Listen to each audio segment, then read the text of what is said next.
My name is William Bauer, and I'm an OpenSciEd high school teacher and curriculum writer. Let's dive in to Lesson 10 of the Cancer Unit. How we got here. In the previous lesson, we learned about skin cancer and more broadly, how environmental factors can cause mutations that may lead to cancer. We learned about how limiting UV exposure and having more melanin in your skin decreases the risk of developing skin cancer. Lesson 10 is all about putting the pieces together so far from the entire unit. Now we consider how random mutations, inheritance, and environmental factors like UV determine who gets cancer and why. Here's the lesson at a glance. There is minimal prep for this lesson, a nice break from the amount of preparation that was required for the Lesson 9 yeast and UV investigation. I divided this lesson into 2 sections. Let's explore each section in more depth. In the first chunk, students develop a list of components, interactions, and mechanisms as part of a God of Habit checklist. This is a really important way to review all that students have learned across the last few lessons. The God of Habit checklist helps students prepare to bring their ideas to a scientist circle where we build a new consensus model that incorporates what we've learned so far. We figure out how random mutations from DNA replication, germline mutations from our ancestors, and mutations from environmental factors all affect who gets cancer. Now to the next section. We do a transfer task where students apply their understanding from the consensus model on cancer to try to explain new heritable genetic diseases. We figure out how to apply this understanding to lactose intolerance, celiac disease, and age-related macular degeneration, all diseases that have genetic and environmental components. In this lesson, students solidify their understanding of the 3 main mechanisms behind cancer risk and that other diseases involve some of the same mechanisms, but often to different genes.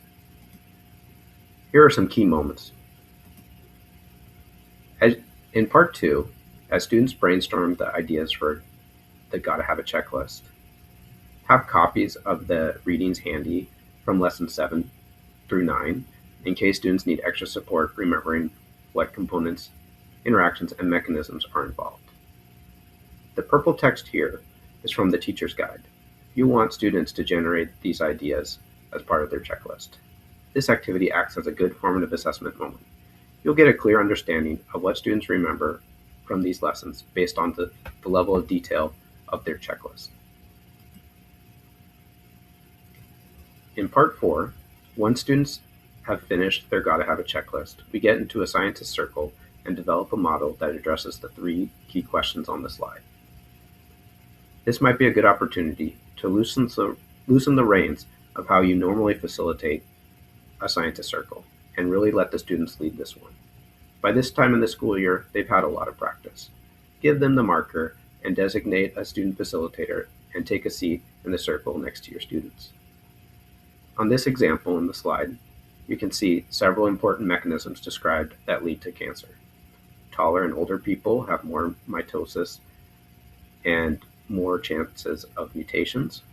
There's a pedigree and a description of how crossing over during meiosis would lead to an increased variation of traits related to cancer risk. And there's UV rays from the sun causing mutations in the DNA.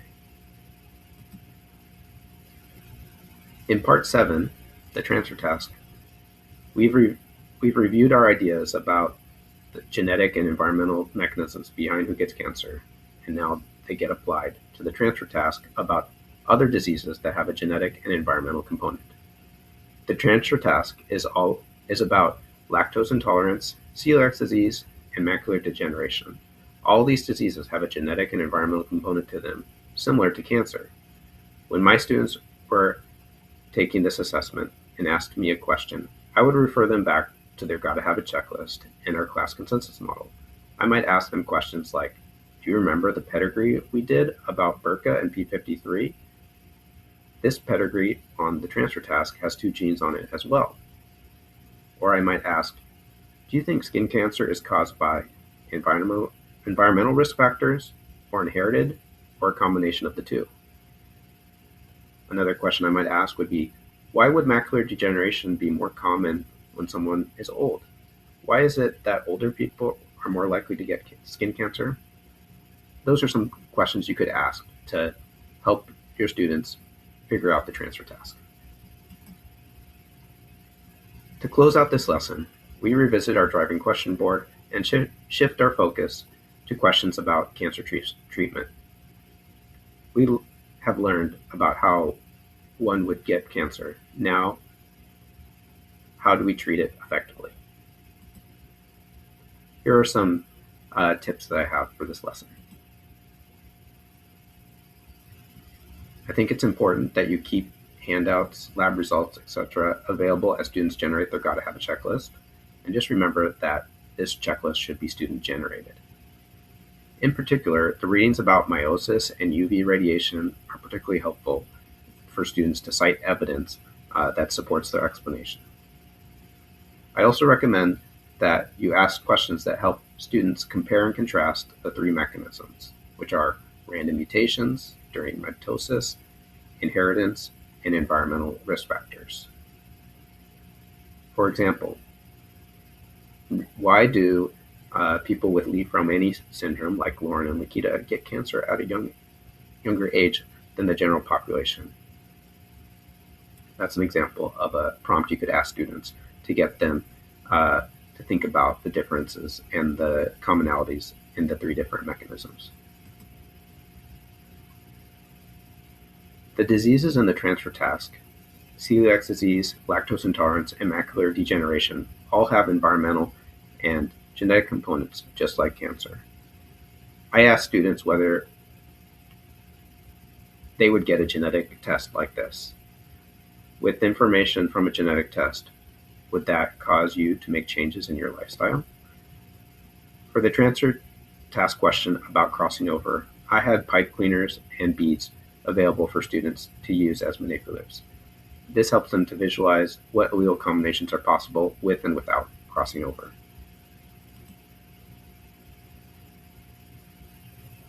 The transition between Lesson 10 and 11 marks a key turning point. We are ready to talk about solutions to cancer. In Lesson 11, we learn how Lauren and Lakita treated their cancer.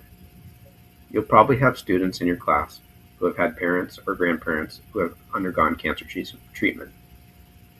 It probably will have lots of questions about this. The unit will also get into some social justice issues in regards to the lack of equitable access to these treatment options and the healthcare outcome disparities that result from that have little to do with environmental or genetic causes. There's no new vocabulary introduced in this lesson, but students are introduced to new diseases on the transfer task.